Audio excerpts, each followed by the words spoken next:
Ya, baik saudara-saudaraku yang diberkati oleh Tuhan, ya, seperti di thumbnail Pastor Daud menuliskan, ya, judul kita pagi hari ini roh kekecewaan. Haleluya. Roh kekecewaan. Ya, saya percaya saudara-saudara semua yang ikut live pagi hari ini tentulah bukan orang-orang yang kecewa karena saudara masih tetap eksis dan mengejar hadirat Tuhan. Haleluya. Ya, namun saudara, saya mau katakan bahwa di akhir zaman ini nanti akan banyak orang-orang yang akan kecewa dan mundur dari Tuhan. Ya, bahkan menjual iman mereka dan mereka tidak lagi percaya kepada Tuhan Yesus dan mereka meninggalkan iman mereka. Ya, ada banyak orang-orang yang akan kecewa kepada Tuhan karena mereka tidak pernah mengalami sedikit pun tentang Tuhan, padahal mereka banyak mendengarkan tentang nama Yesus tetapi mereka tidak mengalami Tuhan. Makanya mereka kecewa, saudaraku. Haleluya, ya, mereka kecewa dan tinggalkan dan jual iman mereka. Belum lagi dengan cobaan-cobaan yang dihadapi di hari zaman ini, ya, ada banyak orang meninggalkan Tuhan karena pekerjaan, jabatan, ada banyak orang tinggalkan Tuhan karena pasangan hidup. Ada banyak orang tinggalkan Tuhan karena kebutuhan, ya, makanan dan minuman karena mereka sudah kelaparan dan akhirnya dengan tawaran-tawaran yang menggiurkan, saudaraku, mereka akhirnya menjual iman mereka.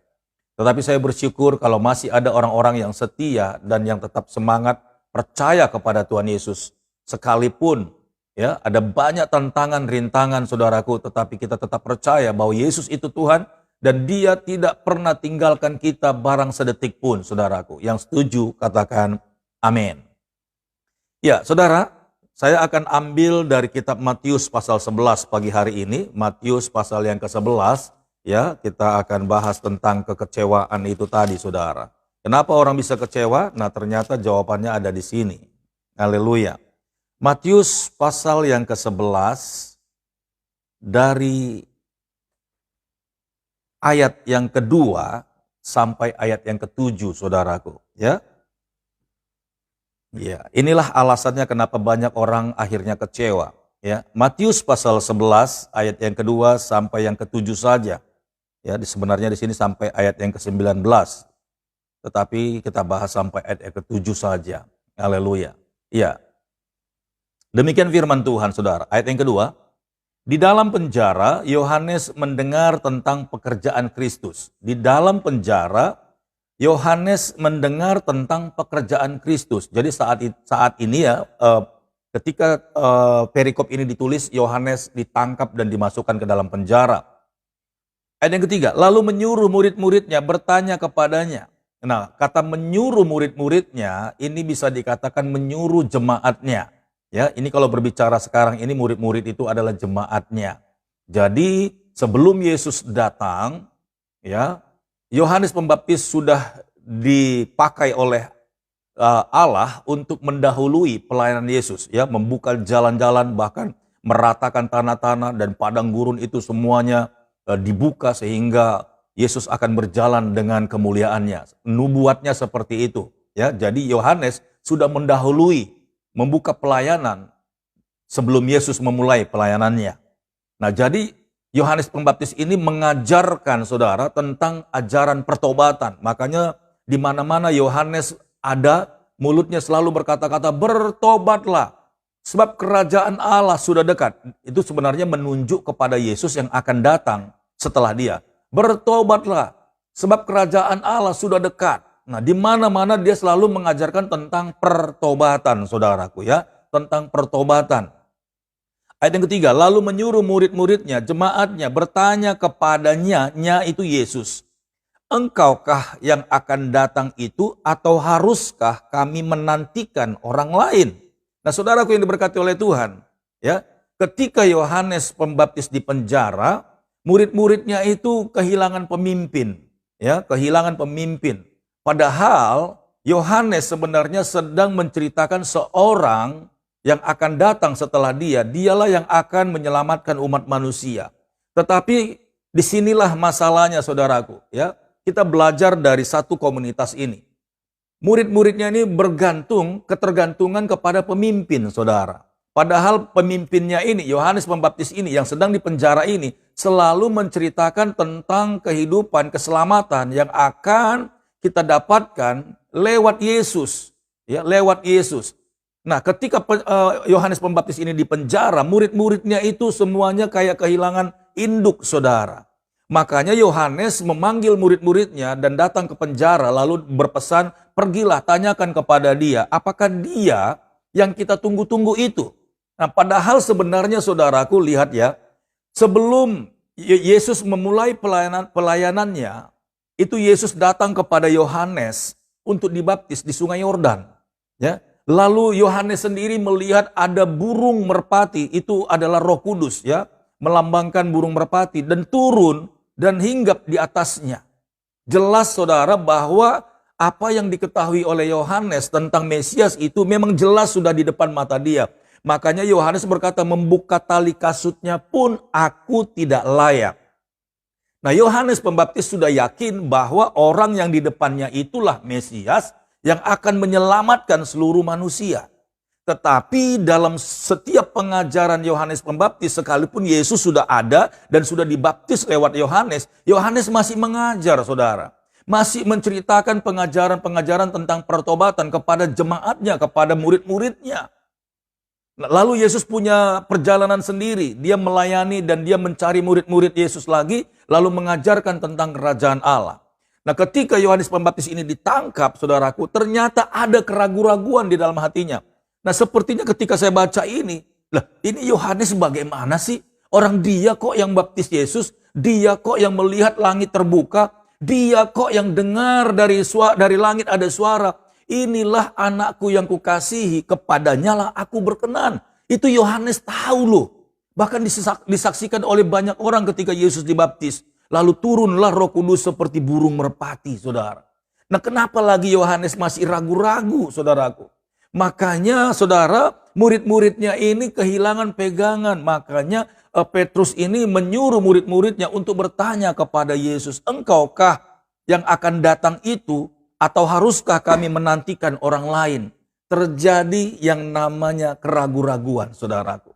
Haleluya, keraguan-raguan. Nah, ini sebenarnya berbicara tentang zaman sekarang, saudara. Ya, ada banyak pendeta-pendeta berkhotbah tentang Yesus. Sama ini, Yohanes Pembaptis pun berkhotbah tentang Yesus. Pendeta-pendeta sekarang berkhotbah tentang Yesus, saudaraku.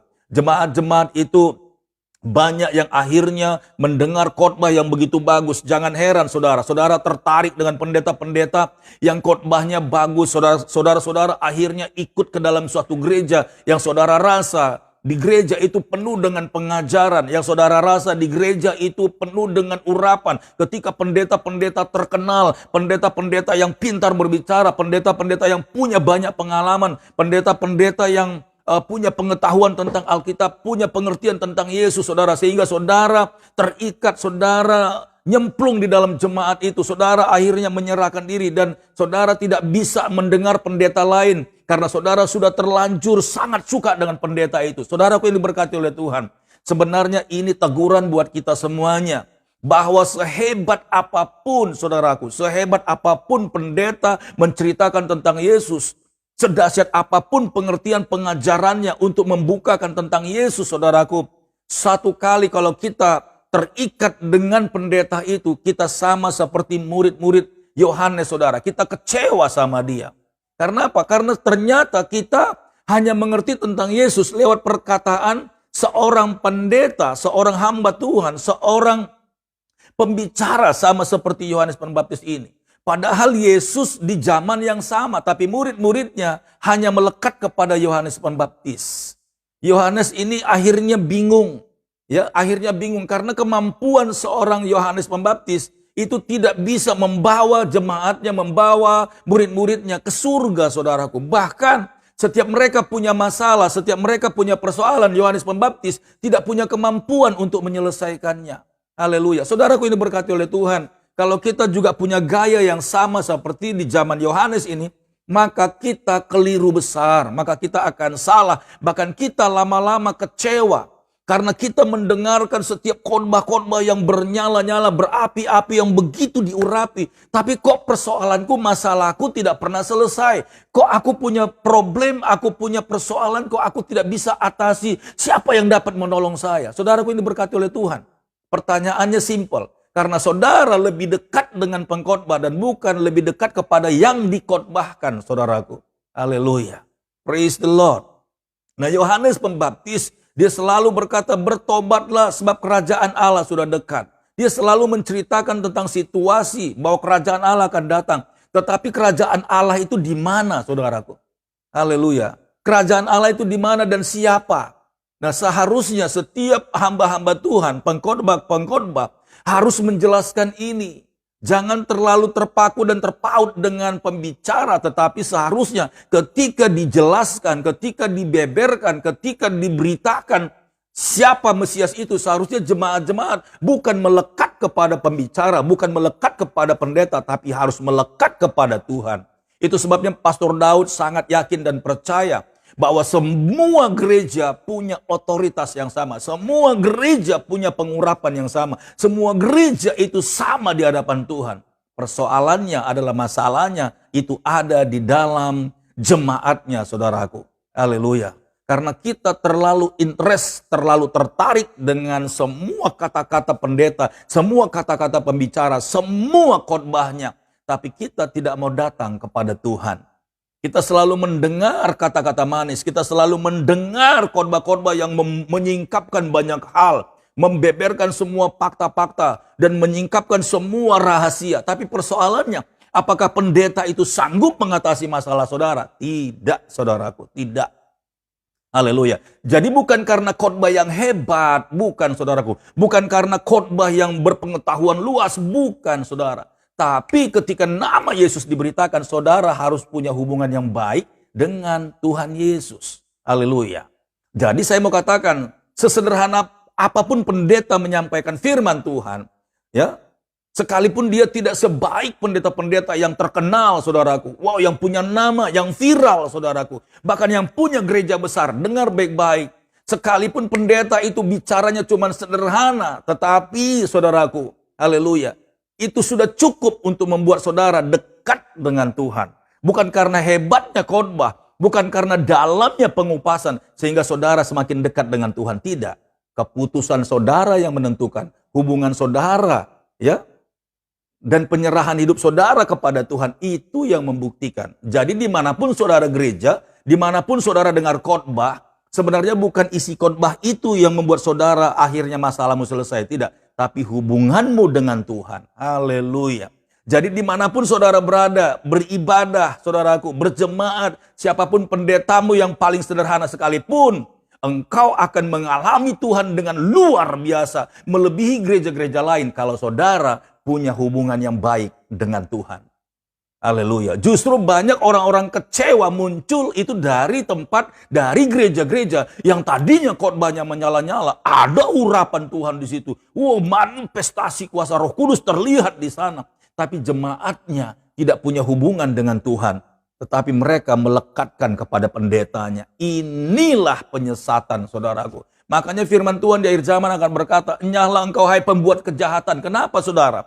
Karena banyak pendeta seakan-akan tidak menyadari mereka sudah mencuri kemuliaan Tuhan. Jemaat-jemaat lebih lengket kepada pendeta ketimbang Tuhan. Haleluya. Jemaat-jemaat lebih mengandalkan pendeta ketimbang mengandalkan Tuhan. Berapa banyak jemaat-jemaat yang akhirnya punya masalah cari pendeta minta didoakan. Itu artinya jemaat-jemaat tidak punya hubungan dengan Tuhan, saudaraku. Haleluya. Berapa banyak akhirnya jemaat-jemaat yang sedang menghadapi persoalan yang mereka cari bukan Tuhan Yesus. Tapi yang mereka cari pendetanya, yang mereka cari adalah pengkhotbahnya, yang mereka cari adalah hamba Tuhan yang terkenal, yang viral. Saya mau katakan saudaraku, bukan itu jawabannya, engkau pasti akan kecewa. Makanya firman Tuhan berkata, engkau akan kecewa jika engkau mengandalkan manusia, hamba Tuhan. Tapi engkau tidak akan pernah dikecewakan kalau engkau datang dan percaya kepada Tuhan. Haleluya. Praise the Lord. Ini luar biasa saudara. Ya, coba kita lihat lagi ayatnya. Ayat keempat, Yesus menjawab mereka, pergilah dan katakanlah kepada Yohanes, apa yang kamu dengar dan kamu lihat, Orang buta melihat, orang lumpuh berjalan, orang kusta menjadi tahir, orang tuli mendengar, orang mati dibangkitkan, dan kepada orang miskin diberitakan kabar baik. Ayat yang ke-6, dan berbahagialah orang yang tidak menjadi kecewa dan menolak aku. Haleluya, praise the Lord. Setelah murid-murid Yohanes pergi, mulailah Yesus berbicara kepada orang banyak itu tentang Yohanes. Untuk apakah kamu pergi ke padang gurun, melihat bulu yang digoyangkan angin kian kemari? Nah, Tuhan mau bilang begini, saudaraku.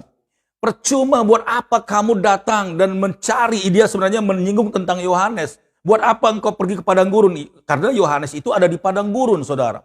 Buat apa engkau pergi ke sana, mencari, melihat, dikatakan di sini ayat 7, untuk apakah kamu pergi ke padang gurun, melihat buluh yang digoyangkan angin kian kemari?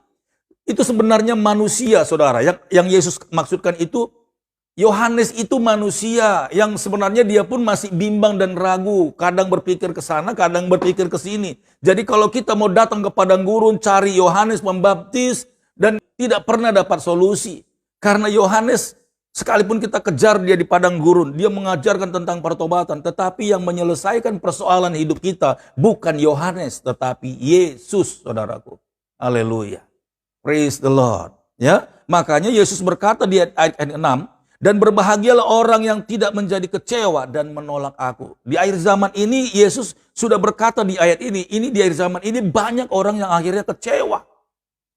Banyak orang akhirnya tinggalkan Tuhan. Kenapa? Mereka sudah pindah gereja A, gereja B, gereja C. Mereka sudah pergi, bahkan ikut KKR. Bahkan, di mana hamba Tuhan yang dia cintai itu. Ke gereja A dia kejar, ke gereja B dia kejar, ke gereja C dia kejar, ke gereja D dia kejar, saudaraku. Dia pikir itu sudah ibadah. Ketika dia menghadapi persoalan, saudaraku, baru dia tahu bahwa pendeta yang dia kejar-kejar itu tidak bisa selesaikan masalahnya. Kenapa? Karena dia punya hubungan hanya dengan manusia, bukan dengan Tuhan. Haleluya. Ya, hati-hati saudaraku, hati-hati. Hati-hati. Nah, ini nasihat buat kita semuanya, saudara. Ya. Nah, kita lihat, saudara. Yuk coba kita lihat. Matius 3 ayat 1 sampai 3. Pada waktu itu, ya, Matius 3 ayat 1 sampai 3.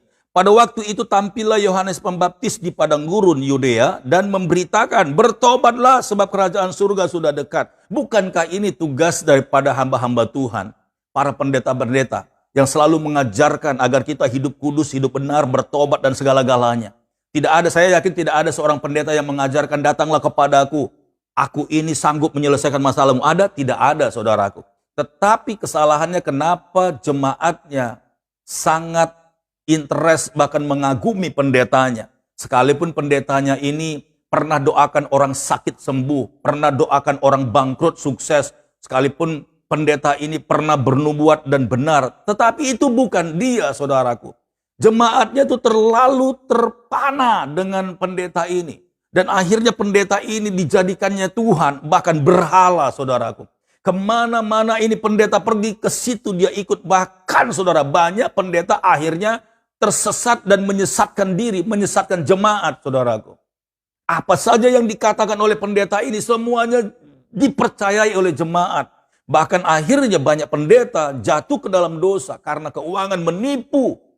Bahkan berzina dengan jemaatnya. Karena mulutnya terlalu manis dan diyakini dipercaya oleh jemaatnya, saudaraku. Ini berbahaya. Haleluya. Berbahaya. Dan akhirnya manusia pun melihat, wah ternyata pendeta ini gak benar. Wah ternyata pendeta ini penipu. Wah ternyata pendeta ini pezina. Aku baru tahu kenapa gak dari dulu. Wah ternyata agama Kristen itu gak benar. Gak ada yang benar sedikit pun. Ya jelaslah saudaraku.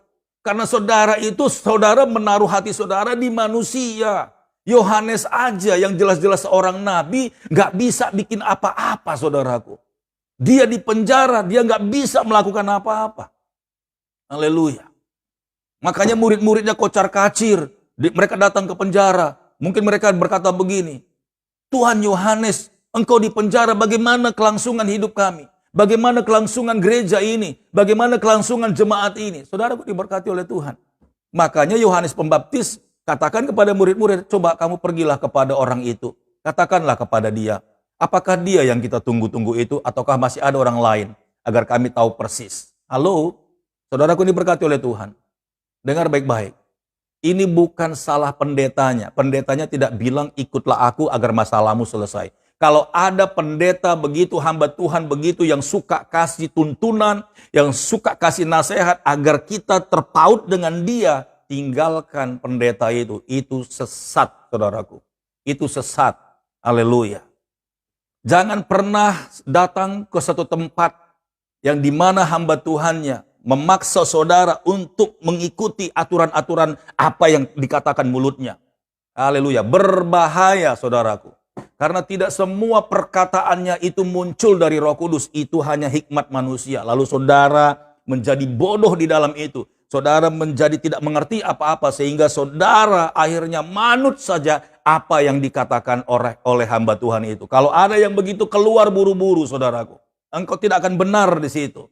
Haleluya. Yang benar itu adalah hamba Tuhan yang menyuruh saudara untuk punya hubungan dengan Tuhan. Engkau dipaksa untuk tetap mengandalkan Tuhan, bukan ke pendetanya. Engkau harus punya hubungan, engkau harus taat kepada apa yang Tuhan perintahkan, bukan apa yang diperintahkan oleh mulut pendeta ini, saudaraku. Haleluya. Jadi sebenarnya Yohanes Pembaptis ini sedang menyuruh murid-muridnya agar pergilah kepada Tuhan. Sebab dialah yang kuceritakan selama ini. Jangan datang kepada aku sebab aku ini cuma manusia biasa. Aku tidak bisa menyelesaikan persoalan dan masalahmu. Haleluya. Ya. Jadi dikatakan saudara di Matius 3 ayat 1-3, pada waktu itu tampillah Yohanes Pembaptis di padang gurun Yudea dan memberitakan, bertobatlah sebab kerajaan surga sudah dekat. Sesungguhnya dialah yang dimaksudkan Nabi Yesaya ketika ia berkata, ada suara orang yang berseru-seru di padang gurun, persiapkanlah jalan untuk Tuhan, luruskanlah jalan bagi dia. Nah saudara, ini berkati oleh Tuhan, hamba-hamba Tuhan hanya mempersiapkan jalan untuk Tuhan. Artinya ada banyak pun pengajaran-pengajaran yang sangat luar biasa ketika kita mendengarkan. Itu bukanlah kehebatan daripada hamba-hamba Tuhan itu.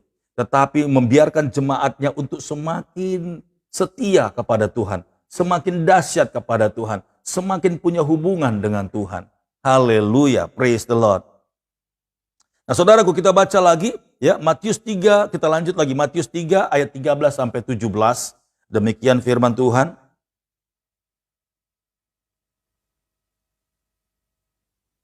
Maka datanglah ayat 13, maka datanglah Yesus dari Galilea ke Yordan kepada Yohanes untuk dibaptis olehnya. Tetapi Yohanes mencegah dia, katanya, akulah yang perlu dibaptis olehmu dan engkau yang datang kepadaku.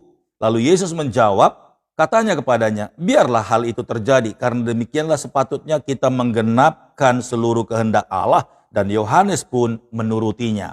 Nah orang-orang sebenarnya sudah lihat saudaraku, bahwa Yesus inilah yang dimaksudkan oleh Yohanes ketika dia berkhotbah berteriak-teriak di padang gurun, bahwa nanti setelah aku ini akan datang Mesias. Engkau akan dibaptis dengan air, tapi dia yang akan datang kepadaku, dia akan membaptis kamu dengan Roh Kudus. Haleluya. Ayat yang ke-16. Sesudah dibaptis, Yesus segera keluar dari air, dan pada waktu itu juga langit terbuka, dan ia melihat Roh Allah seperti burung merpati turun ke atasnya. Lalu terdengarlah suara dari surga yang mengatakan, inilah anakku yang kukasihi, kepadanya lah aku berkenan. Nah, Yohanes ini tahu saudaraku, ya Yohanes ini tahu. Tetapi berjalannya dengan waktu karena banyak jemaat-jemaatnya interest saudaraku, ya akhirnya mereka bertobat, dibaptis oleh Yohanes Pembaptis. Tetapi sampai di titik tertentu, Yohanes Pembaptis tidak bisa berbuat apa-apa. Ketika pelayanannya diberhentikan, ketika pelayanannya di stop, dan dia dipenjara karena dianggap berbahaya. Dan banyak orang-orang akhirnya mengikut dia. Dan ini menurut pemerintahan yang ada di sana, saudara, ini sudah mengumpulkan massa. Dan mungkin akan melakukan pemberontakan kepada pemerintah. Kalaupun nanti terjadi pemilihan atau sensus, maka Yohanes Pembaptis bisa jadi menjadi seorang penting di kota itu. Jadi dia ditangkap, saudaraku, tanpa alasan. Nah ketika Yohanes Pembaptis ditangkap dan akhirnya pelayanannya tidak bisa berbuat apa-apa. Saya mau pastikan saudara, kalau di zaman sekarang ini, kalau kita punya hubungan baik dengan Tuhan, sehebat apapun gereja, sehebat apapun pendeta, ketika pelayanannya diberhentikan karena satu hal, kita tahu di Indonesia ini banyak sekali kesempatan untuk memberhentikan pelayanan gereja, bahkan hamba Tuhan. Saya mau bilang saudaraku, gereja boleh ditutup, pendeta boleh ditangkap, Tapi hubungan saudara dengan Tuhan tidak bisa diambil, saudaraku. Haleluya. Sekalipun kita di penjara sama-sama dan gereja disuruh tutup, tetap kita punya hubungan dengan Tuhan. Itu luar biasa, saudaraku. Kita tidak bisa lepas dari Dia. Karena kita telah tahu bahwa Yesuslah yang dapat menyelesaikan persoalan dan masalah kita. Haleluya. Nah, lewat renungan pagi hari ini, dengar baik-baik sahabatku semuanya. Haleluya. Dimanapun saudara beribadah bahkan bergereja, dengarkan, camkan baik-baik. Siapapun pendetamu, saudaraku, sehebat apapun dia, jangan ketergantungan dengan dia. Buatlah hubungan yang khusus dengan Tuhan. Kalau tidak, saudara pasti akan kecewa. Pendeta terbatas, pendeta tidak punya kekuatan apa-apa. Ketika saudara mengalami sakit penyakit, saudara undang pendeta itu, sudah berdoa berkali-kali, bahkan sempat saudara mengalami kritis. Saya mau bilang, balik sama Tuhan, balik sama Tuhan. Pendeta tugasnya cuma hanya memberitakan tentang siapa Yesus yang sebenarnya. Dan keputusannya kita, itu hanya ada di dalam kita.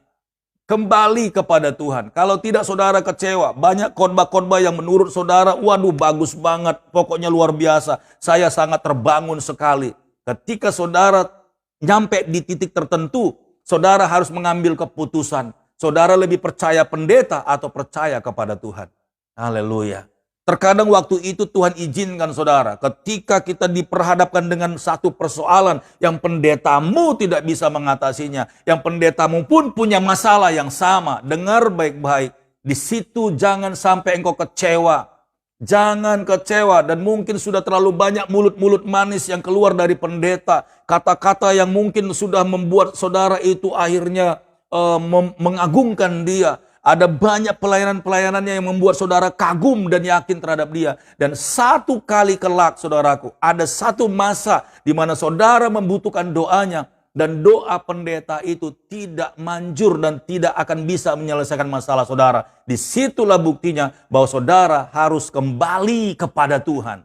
Dengar baik-baik. Sebenarnya Tuhan mau katakan begini, bahwa semua pendeta itu sama di hadapanku. Tidak ada kelebihan satupun. Karena sebenarnya yang mengerjakan itu Tuhan. Hanya saja banyak hamba Tuhan mencuri kemuliaan Tuhan Yesus. Mencuri kemuliaan Tuhan Yesus. Bukan pendetanya yang hebat. Namun banyak orang menyebut-nyebut nama pendeta itu. Namun banyak mulut-mulut mengagungkan nama pendeta itu. Karena dia melakukan banyak mujizat. Banyak menyembuhkan orang sakit. Banyak menolong orang susah. Bukan dia, tapi Yesus, saudaraku. Jangan sampai tersesat. Kalau engkau berlaku seperti itu, engkau pasti akan kecewa. Suatu kali kelak engkau kecewa melihat sifatnya, melihat sikapnya, melihat keputusannya, saudaraku. Haleluya. Dalam hal tertentu saudara bisa kejar dia, saudara bisa hubungi dia. Tapi dalam titik tertentu juga dia akan cuek dengan saudara. Dia tidak bisa menolong saudara. Dia akan diam, dia akan bersembunyi karena dia manusia. Yohanes pun seperti itu, karena dia manusia di dalam penjara, dia tidak bisa menolong saudara. Itu sebabnya Yohanes jujur, cari dia. Karena dialah aku menyampaikan firman Tuhan itu. Haleluya. Saudaraku yang diberkati oleh Tuhan, dengar teguran Tuhan pagi hari ini. Bukan hamba Tuhannya, bukan. Tapi carilah Tuhan, saudaraku. Haleluya. Mari kita lihat, saudara. Matius 4, 23-25. Ya. Yesus mau ceritakan begini sama orang itu. Ayat 23, Matius 4, 23-25. Ayat yang ke-23, Yesus pun berkeliling di seluruh Galilea. Ia mengajar dalam rumah-rumah ibadat dan memberitakan Injil kerajaan Allah, serta melenyapkan segala penyakit dan kelemahan di antara bangsa itu. Hanya Yesus yang sanggup melakukannya, saudaraku. Haleluya. Praise the Lord. Artinya, saudaraku, kita boleh berbeda gereja. Kita boleh berbeda denominasi. Tetapi bukan itu yang kita bangga-banggakan. Terlalu banyak orang tersesat membanggakan satu nama gereja. Kita tersesat, saudaraku. Saudara mau dari gereja manapun, asal nama Yesus ada di dalamnya. Dengar baik-baik, ketika engkau fokus kepada Tuhan Yesus, bukan kepada pendetanya, kuasa Tuhan akan turun dan tidak ada bedanya. Mau gereja A, gereja B, gereja C, tidak ada bedanya. Kenapa? Yang membuktikan, yang menyatakan kuasa Tuhan turun adalah orang-orang yang membutuhkan pertolongan Tuhan. Orang-orang yang bersungguh hati mencari Tuhan. Tuhan gak akan bilang, kamu gereja mana? Kamu gak pantas terima mujizat. Nggak begitu, saudaraku, nggak begitu. Dengar baik-baik. Jangan sampai melucut dari mulutmu bahwa gereja A tidak punya hadirat. Gereja B tidak punya hadirat Tuhan. Gereja C apalagi. No. Hadirat Tuhan itu akan turun kalau ada orang yang mencari dia di situ, saudaraku. Jadi jangan salahkan gerejanya. Jangan salahkan pendetanya. Yang perlu dipertanyakan adalah kitanya, saudaraku. Ya, makanya Pastor Daud buka ini agar kita jangan mengandalkan pendetanya, jangan menyombongkan pemimpin gerejanya, jangan berharap kepada manusianya. Kecewa, saudaraku. Haleluya. Praise the Lord. Ya, ini juga peringatan buat pendeta-pendeta agar jangan terlalu tamak sombong dengan jabatanmu, dengan titelmu, dengan apapun pengetahuanmu, sekalipun sudah sampai ujung bumi, saudaraku, itu tidak membuat engkau berkenan di hadapan Tuhan, karena engkau sudah mencuri kemuliaan Tuhan. Haleluya, praise the Lord, haleluya. Justru seharusnya dimanapun kita melayani Tuhan, bawa jemaat itu kepada Tuhan, bukan egosentris, saudaraku, bukan fokus kepada pembicara, bukan fokus kepada yang namanya pendeta, saudaraku, tapi Tuhan Yesus. Haleluya. Jemaat-jemaat harus dewasa. Kalau tidak, banyak orang-orang yang akhirnya murtad. Banyak orang-orang akhirnya jadi mu'alaf. Banyak orang-orang akhirnya tinggalkan Yesus. Why? Karena selama ini dia kagum dengan gereja. Yang selama ini dia kagum dengan pendeta. Yang selama ini dia kagum dengan hadirat Tuhan dan pengajaran Tuhan di situ. Ternyata tidak bisa menyelesaikan masalahnya. Ternyata terlihat adalah seorang penipu dan pendusta. Ternyata hanyalah sebuah ilusi belaka. Orang-orang tersirap dengan perkataan, dengan cara bicaranya, dengan semua penampilan gerejanya. Tetapi Yesus tidak ada di sana. Kenapa, saudara? Haleluya. Karena semuanya diarahkan kepada pribadi pendeta itu. Jadi dua-dua harus berubah. Para pembicara hamba Tuhan juga harus mengerti. Jemaat juga harus dewasa dan menyadari bahwa semua gereja itu fokusnya kepada Tuhan, bukan kepada manusianya. Haleluya, praise the Lord. Ya, ayat yang ke-24, maka tersiarlah berita tentang dia di seluruh Syria, dan dibawalah kepadanya semua orang yang buruk keadaannya, yang menderita pelbagai penyakit dan sengsara, yang kerasukan, yang sakit ayan, dan yang lumpuh, lalu Yesus menyembuhkan mereka. Maka orang banyak berbondong-bondong mengikuti dia. Mereka datang dari Galilea dan dari Dekapolis, dari Yerusalem dan dari Yudea dan dari seberang Yordan. Nah, mungkin saudara bertanya tentang ayat-ayat ini. Lah, bukankah pendeta kami juga bisa berdoa dan menyembuhkan orang sakit? Yes, benar. Pendetamu diurapi Tuhan, mendoakan orang-orang sakit, saudaraku. Benar. Tetapi ada satu titik perbedaannya. Bahwa Yesus tidak pernah gagal dalam menangani, menyembuhkan setiap persoalan kita. Pendetamu, pendeta saya, dan semua pendeta, satu titik nanti dia pernah akan mengalami kegagalan. Ada satu kali memang nanti Tuhan tidak mengizinkan itu terjadi. Karena apa? Harus ada perbedaan antara Allah kita, Yesus, dengan pendeta, saudaraku. Kalau semuanya bisa dilakukan oleh pendeta, bahkan sama dengan Tuhan, berarti jelas, saudaraku, itu adalah sebuah kejahatan. Tentulah, di mana-mana seorang guru dengan muridnya selalu ada perbedaan. Untuk membuktikan bahwa di atas segala-galanya hanya Yesus yang sanggup melakukan, bukan manusia. Karena manusia itu tidak kekal, tetapi Yesus itu kekal. Dalam kekekalanlah Yesus harus ditinggikan dan dipuji, dimuliakan, saudara. Makanya Yesus membuktikan, bukan hanya melakukan orang-orang yang sakit jadi sembuh, tetapi maut pun dikalahkannya. Dan dia membuktikan dengan kebangkitan dari antara orang mati dan naik ke surga. Itu satu bukti bahwa Yesus di atas segala-galanya. Manusia boleh berdoa dan Tuhan mengizinkan kesembuhan terjadi. Tetapi manusia tidak segala-galanya. Dengar baik-baik, saudaraku. Jangan satu kali nanti engkau kecewa dan menolak Tuhan. Datanglah kepada Tuhan. Hanya Dia yang sanggup menolong hidupmu. Mungkin saudara sudah punya masalah banyak, panjang dan lama. Saudara sudah minta tolong kepada pendeta A, B, dan C, dan saudara tidak ada solusi, saudaraku. Jangan kecewa sama mereka. Jangan marah sama mereka. Jangan tersinggung perasaanmu. Kadang-kadang mereka sudah nggak mau doakan saudara lagi. Kadang-kadang mereka diminta datang pun sudah nggak mau datang, saudara. Karena mereka berpikir ini bukan tanggung jawab saya, ini bukan bagian saya, tapi bagian Tuhan Yesus. Saudara, saya mau bilang, kembali kepada Tuhan Yesus. Itu sebenarnya waktunya Tuhan buat saudara, agar saudara lihat Dia. Akulah Allah yang sempurna. Aku tidak pernah mengecewakanmu. Dan di dalam nama Tuhan Yesus, segala sesuatu akan terjadi. Praise the Lord. Sampai di sini renungan firman Tuhan pagi hari ini. Kita belajar dari kerendahan hati Yohanes Pembaptis.